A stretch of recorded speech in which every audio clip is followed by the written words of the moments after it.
सतगुरु मिलवै सर्वाधा मंगलमय मंगल करना बिनवा बारंबार।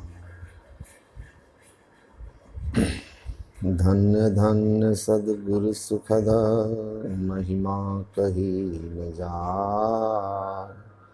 जो कुछ कहूँ तुम्हारी कृपा मोते कछु न बसाय। परम श्रद्धेय प्रोफेसर प्रवेश बाबू तथा समस्त उपस्थित सम्माननीय श्रोतागण, माताएं एवं बहनों, सबसे पहले आप सभी को लोक आस्था का पर्व छठ की बहुत बहुत शुभकामना। और अभी मैं थोड़ा सा सुना कि यह जो पर्व है यह बिहार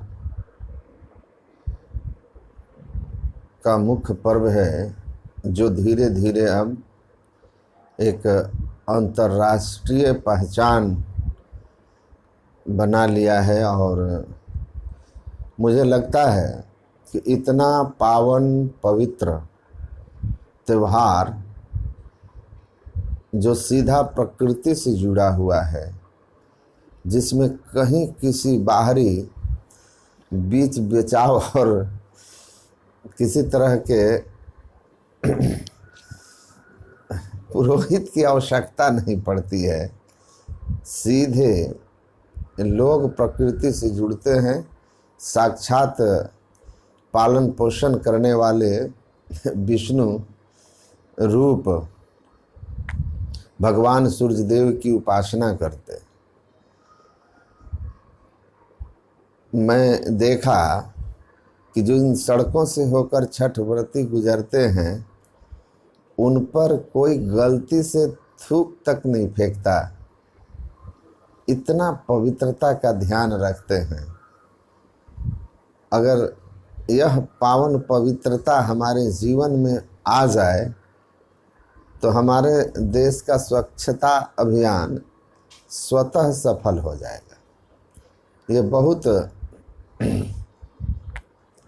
गौरव की बात है कि ऐसा लोक आस्था का एक सीधा प्रकृति की पूजा जो हमारे यहाँ से विश्व में अपनी पहचान बनाया। कहते हैं कि षष्ठी तिथि और सप्तमी तिथि, अस्ताचल सूर्य और उगता हुआ सूर्य, दोनों की उपासना होती है। छठ को षष्ठी मैया भी कहते हैं। बहुत सारी कथाएं हैं इसमें, मैं बहुत सारी कथाएं इसके संबंध में पढ़ा हूँ, लेकिन मूलतः यही है कि बच्चों की खास करके रक्षा करने वाली माता है ये। और इसीलिए हम लोग बच्चे के जन्म होने पर अपने यहाँ षष्ठी छठी मनाया जाता है। और बहुत सारी प्रसंग है कि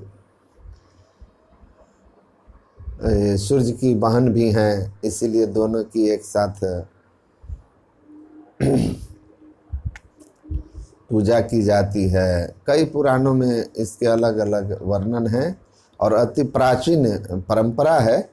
पहले लोग समझते थे कि यह हाल के वर्षों में शुरू हुआ, 100, 200, 300 वर्ष पुराना है, लेकिन धीरे धीरे पुराणों में, यहाँ तक कि अथर्ववेद में भी सूर्योपासना करके कुष्ठ रोग से मुक्ति होने का वर्णन आया है।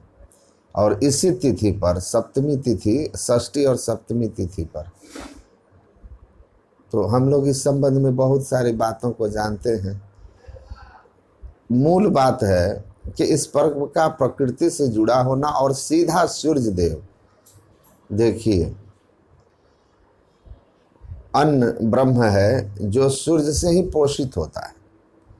सूर्य की किरणें आती है, फोटोसिंथेसिस होता है, उस फोटोसिंथेसिस की जो क्रिया होती है उससे आप जानते ही हैं कि अन्न में अन्न पकते हैं और वो हमारे लिए जीवनदायी हैं, इसलिए अन्न ब्रह्म भी कहा गया है। और गुरु महाराज के कथा में आप लोग सुने ही होंगे कि एक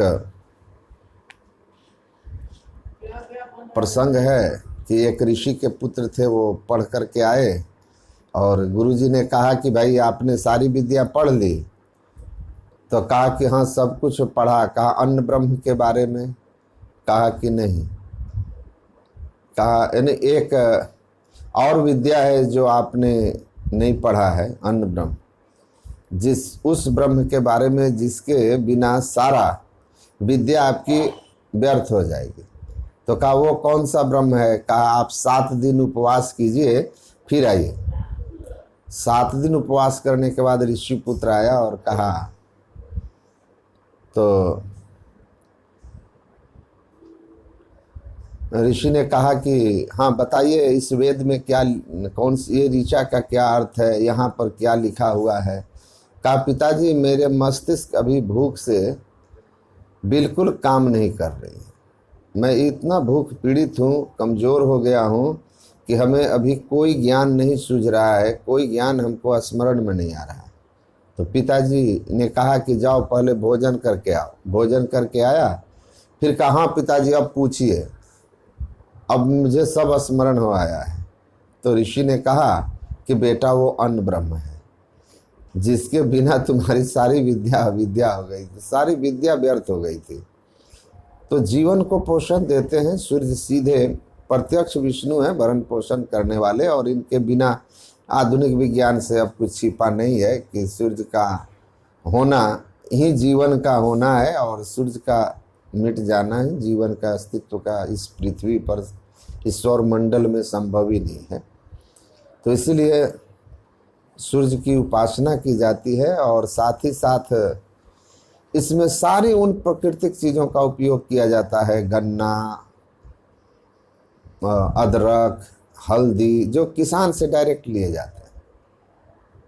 इसका एक आर्थिक पहलू भी है और सबसे बड़ा संदेश है कि यह एकमात्र ऐसा त्यौहार है जो सामूहिकता का प्रतीक है।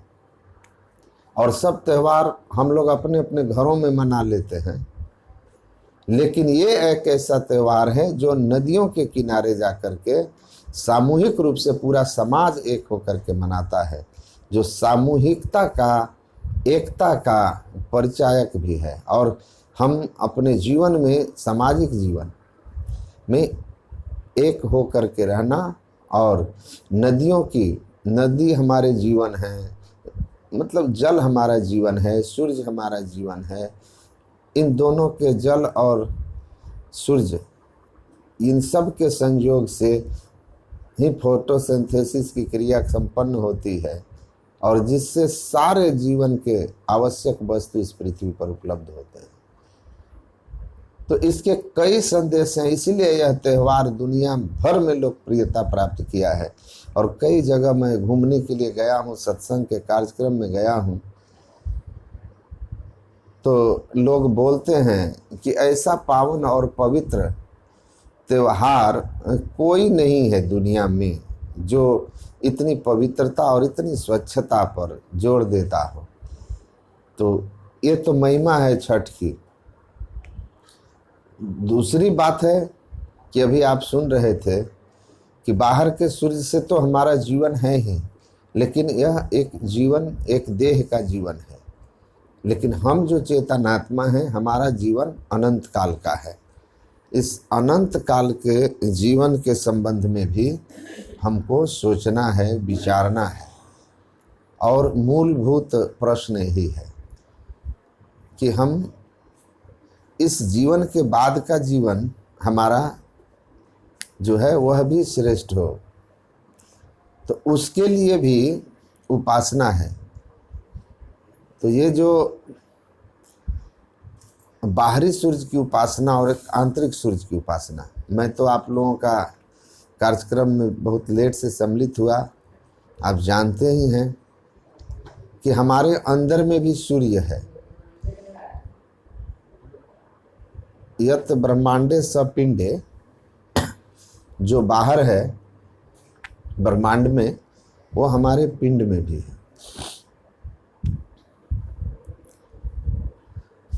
हमारे अंदर का सूर्य, उसकी उपासना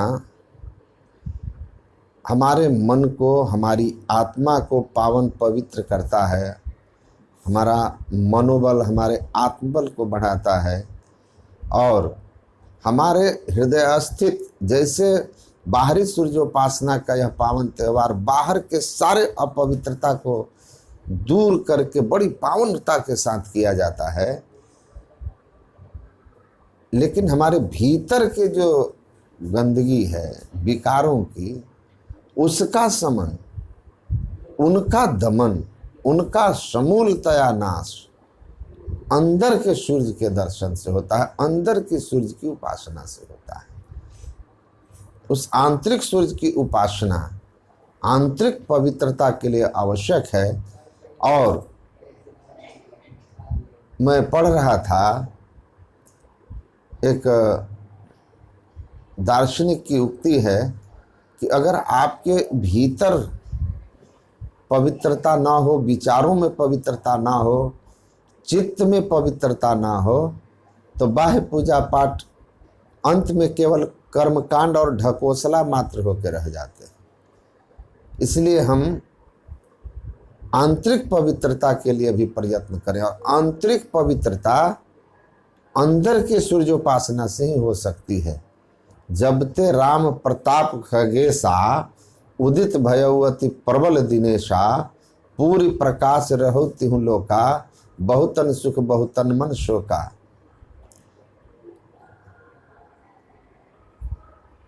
अपने अंदर के राम प्रताप रूपी सूर्य का दर्शन करना है, जिसके उगते ही काम क्रोध मद लोभ इन सब का नाश होता है। मत शर्मान मोह मद चोरा, इनकर हुनर न कौनी ही चोरा, कौन ही ओरा।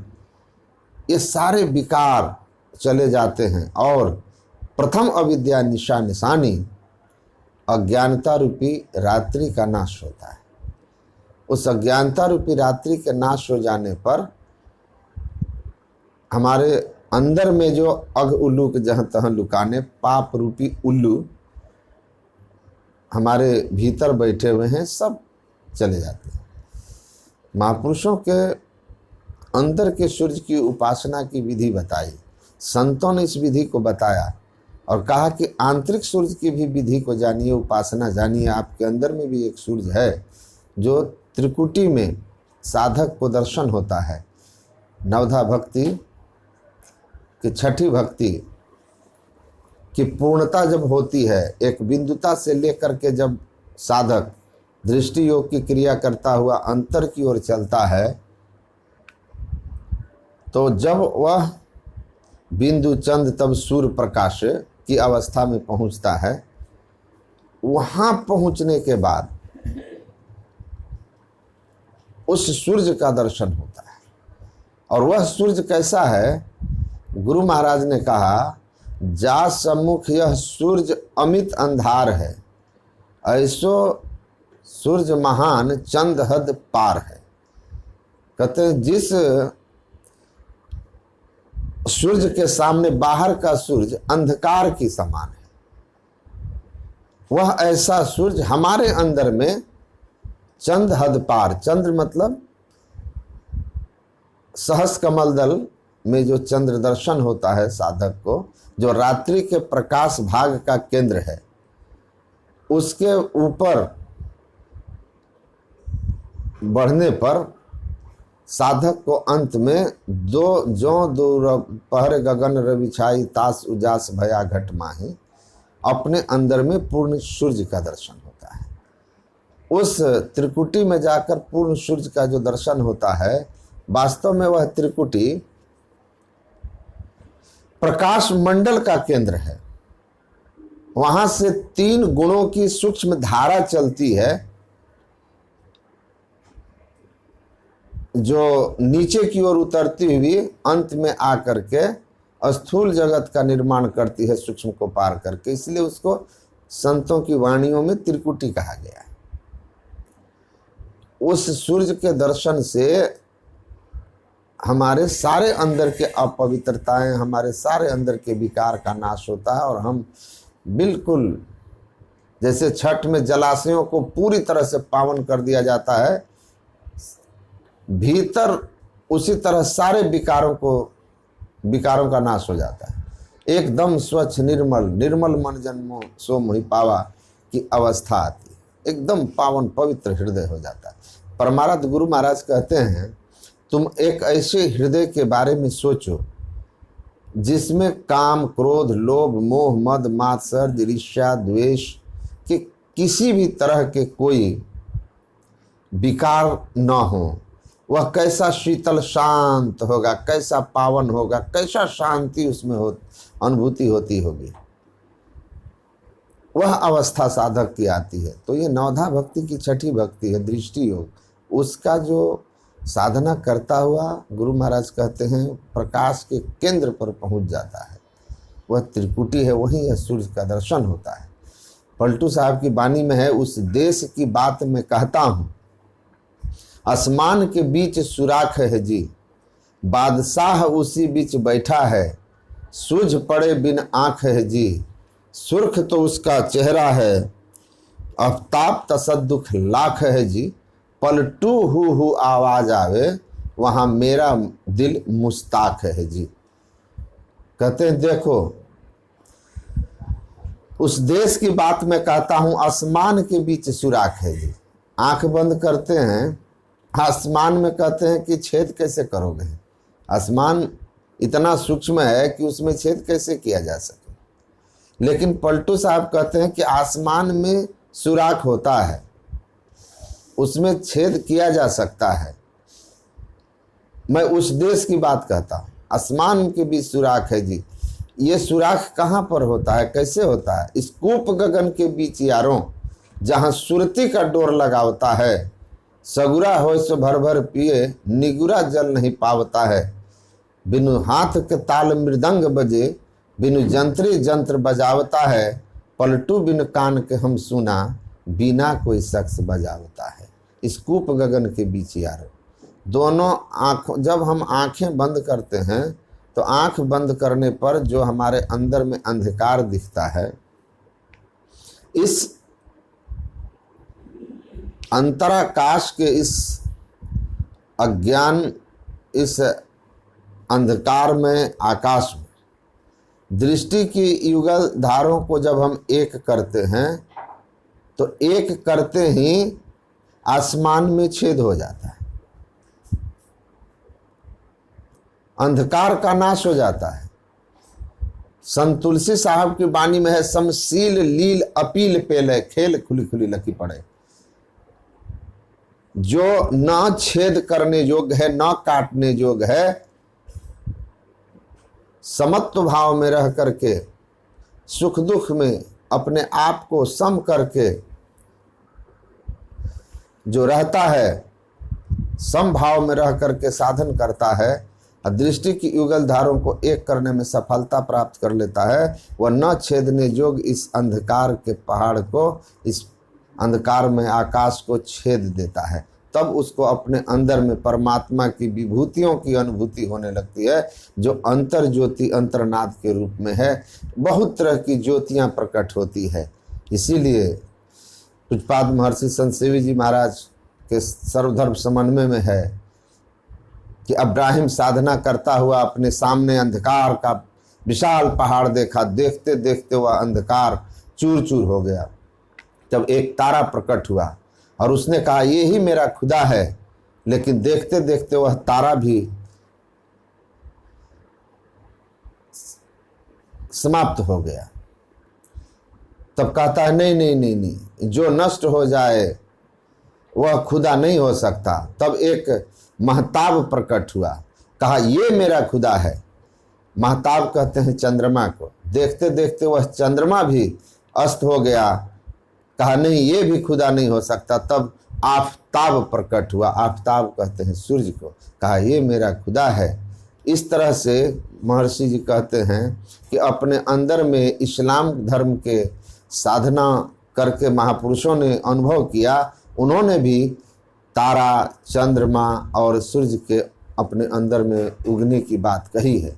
गुरु महाराज कहते हैं ज्योति बिंदु ध्रुव तार इंदु लखी लाल भानु झलकी, और आदो तारकवत दृश्यते ततो चंद्रमंडलम ततो मध्यान्ह सूर्य मंडलम। ये हमारे उपनिषदों में वर्णन है कि पहले तारावत दिखता है। प्रथम ही धारो गुरु को ध्यान, हो श्रुति निर्मल हो बिंदु ज्ञान। तब फिर चंद्रमंडल, सहस्र कमल, फिर सूर्य मंडल, पूर्ण सूर्य का दर्शन होता है। तो उस सूर्य के सामने ये सूर्य अंधकार है, लेकिन इस सूर्य में तो गर्मी है, लेकिन अंदर का सूर्य इससे कोट भान छवि तेज उजाली, करोड़ों गुना अधिक प्रकाशमय होने के बाद। पलटू साहब कहते हैं लाखों गुना, तुलसी साहब कहते हैं करोड़ों गुना, परमाराध कहते हैं अमित, जिसकी गिनती न की जा सके, इतना गुना इससे ज़्यादा प्रकाशमान है। लेकिन इस सूर्य में ताप है, हम इसको देख नहीं सकते। लेकिन अंदर के सूर्य में, रवि के अंदर शशि का वासा। कबीर साहब कहते हैं वो रवि जो इससे करोड़ों गुना अधिक प्रकाशमान है, पर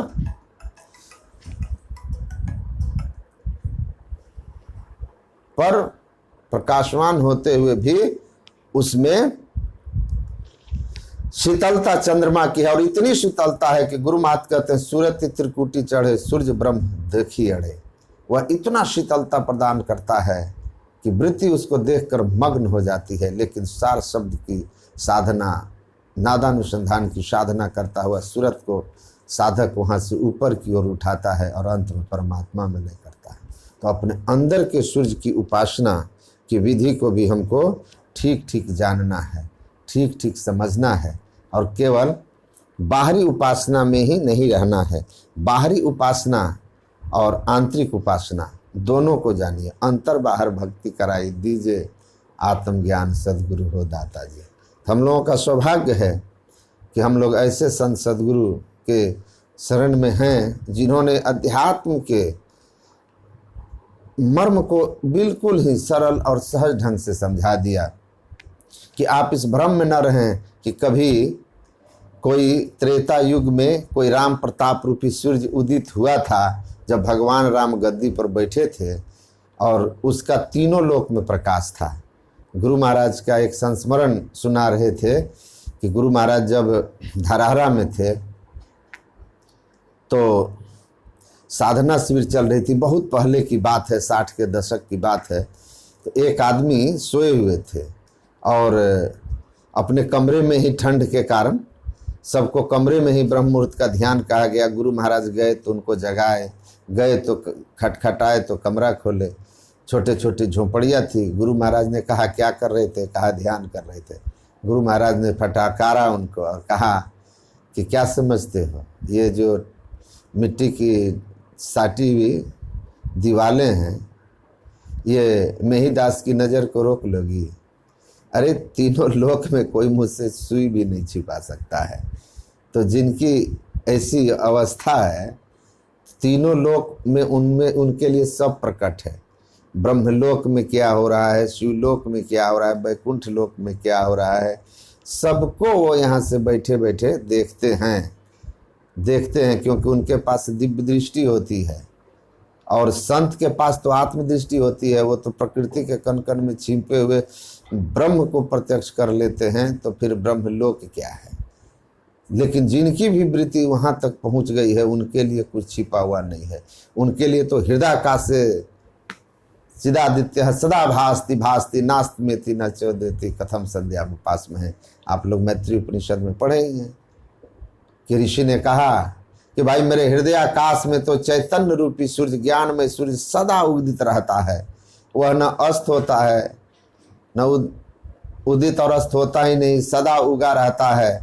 तो संध्या कैसे करूं? संध्या तो उदय और अस्त काल में होगा, या दोनों पूर्वाह्न अपराह्न के मिलन पर होगा। अब मेरे अंदर में तो जो दोपहर गगन रवि छाई तासु जास भया घटमाही, इस सूर्य से करोड़ों गुना अधिक ज्ञानमय चैतन्यमय सूर्य उदित रहता है, तो मैं कैसे संध्या उपासना करूं? तो ये सूर्य हमारे ग्रंथों में है, ये सूर्य की उपासना की विधि संतमत में है। जो अंतर ज्योति की साधना कर रहे हैं, दृष्टि योग की साधना कर रहे हैं, वास्तव में षष्ठी जो छठा हमारा जो